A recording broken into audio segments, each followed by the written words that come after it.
Hi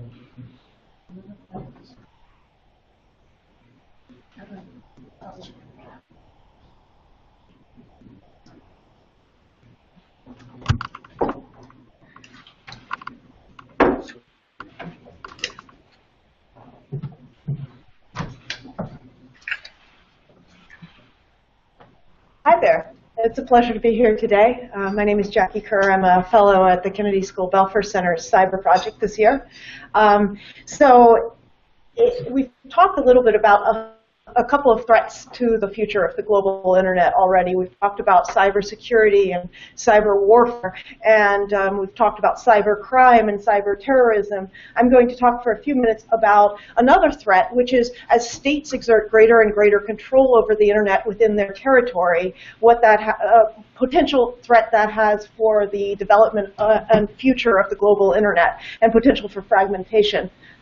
We see here an image from a major protest movement in Russia in 2011-2012, which was known to highly leverage the internet and information technologies. Largest protest movement that had occurred in Russia since the collapse of the Soviet Union. At the time, the internet in Russia was still highly unrestricted relative to the overall regime type, and which made it a very interesting case of asymmetry in terms of the online versus offline regime type. There was a period for a long time in the 90s and 2000s where so-called web idealists thought of the internet as a liberation technology which would continuously strengthen the hand of society vis-a-vis nation states, and which was generally unregulatable by states.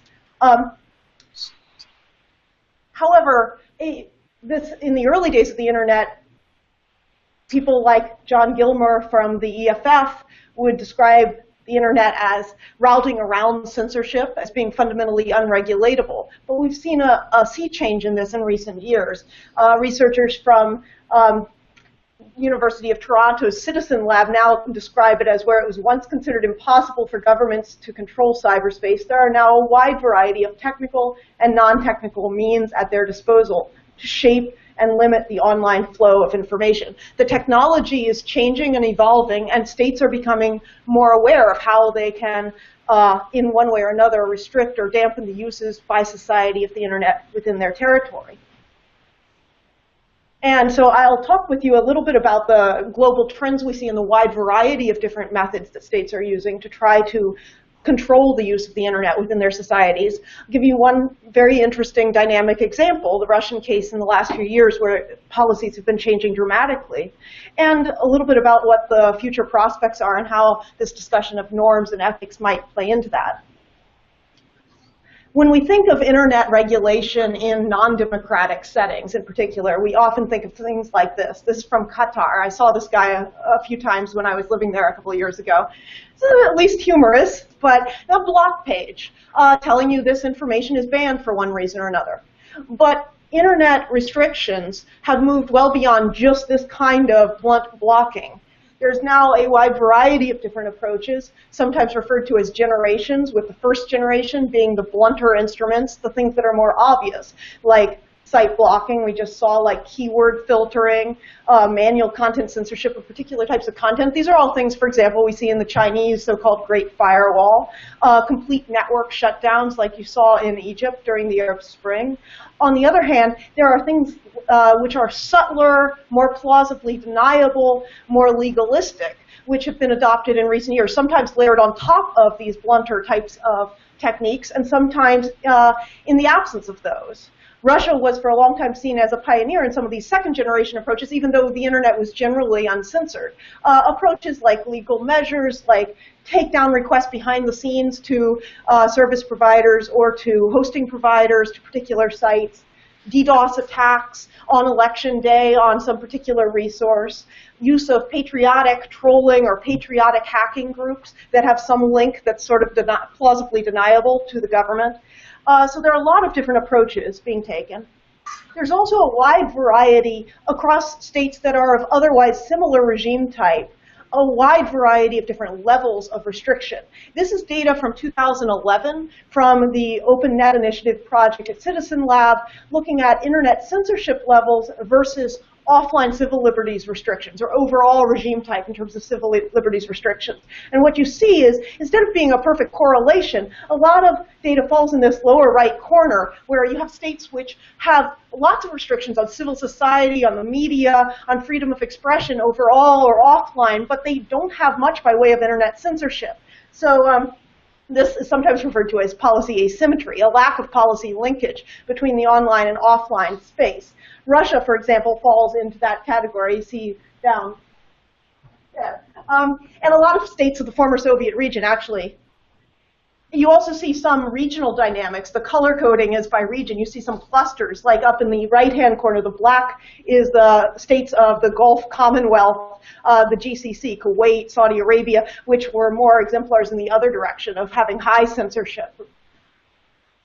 Another interesting pattern you see is that as penetration increases, while you might expect one sort of monotonic increase in restriction as the internet plays a more important role in society, becomes more politicized. And in fact, you probably do see more regulation even in democracies. In terms of censorship data, what you see is that most authoritarian states seem to follow a trend towards greater censorship as internet penetration rates increase, whereas the most democratic states seem to coalesce around a less high censorship model. But then, so this is coded from Freedom House's Freedom in the World, partly free, not free, and most free states. It's a not ideal heuristic, but if you look at the states that are in black, that are partly free, these are states which some political scientists would refer to as electoral authoritarian states, hybrid regimes, and they face some real conflicting pressures. At this point, they're all over the place. They haven't followed either of these trends yet, and it's unclear which they will. Internet penetration in these states also tends to be still, at that point in time, relatively low. Makes it interesting to look at a case like Russia, which certainly has, through the 2000s, been this kind of a state that has characteristics of both democracy and of an authoritarian state. So looking at the Russian case, you see an example where there's been a policy sea change in recent years, where the internet was largely uncensored. It was seen as something of a free-for-all, in spite of a crackdown on media, on civil society throughout the 2000s. And since this protest movement, which really drew attention to the risks the regime faced, you have a real dramatic change with crackdown on the internet in terms of new legal restrictions, so much so that activists have come to call the Duma, the Russian legislature, the crazy printer, because new laws since 2012 are being adopted for different types of content after content after content. You also have a crackdown on the ICT sector. Pavel Durov, the former head of Vkontakte, Russia's Facebook, fleeing the country a year ago, saying that he'd been forced to sell his shares because he wouldn't take down sites related to the conflict in Ukraine. And it cracked down on independent media, especially online media, which had once been seen, the internet had once been seen in Russia as the last place for free media. And this increasing rhetoric of information warfare, of information security, especially relating to the conflict in Ukraine. So what does this say? What do developments like this in an important exemplar case like Russia, or these global trends we see, say about the future prospects for an interconnected internet, which continues to be a global network of networks, a global common good? A few things to wrap up. First, we've seen that there are these diverging policy trends. And it's unclear whether those will continue in the same way. These things keep changing. Events like the Arab Spring, events like the Snowden revelations have a systematic exogenous shock effect on the policy choices of states. But it's at least troubling to see this kind of patchwork quilt effect of states pulling away and taking more very different approaches, maybe in many cases moving towards developing their internet almost like a national intranet in more and more sophisticated ways. So there's this threat of fragmentation. At the same time, you have the technology changing and countries becoming more technologically sophisticated about what sorts of approaches they can take. You have real cases of authoritarian learning within regions and across states of similar regime type. States learning from observing the policies being adopted by other states and the technologies. There's an issue of availability. States seeing a technological approach they hadn't known before and using it and applying it at home. What can be done about this? What other things might be intervening factors that could affect this future? It seems that this discussion of norms that we're starting here today is very important.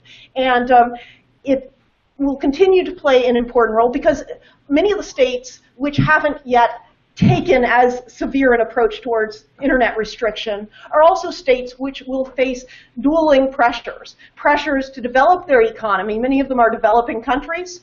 Many of them are countries which, at least in name, base their legitimacy on being democratic, having democratic institutions. This makes them vulnerable to economic performance legitimacy if they go too hard against their ICT sector. It also makes them vulnerable to these sorts of protest movements that leverage the technologies. But they also are very keenly aware of the risks of not abiding by international norms in ways that would badly affect their reputation at home and abroad. And that's why this discussion of norms is so important. Thanks so much.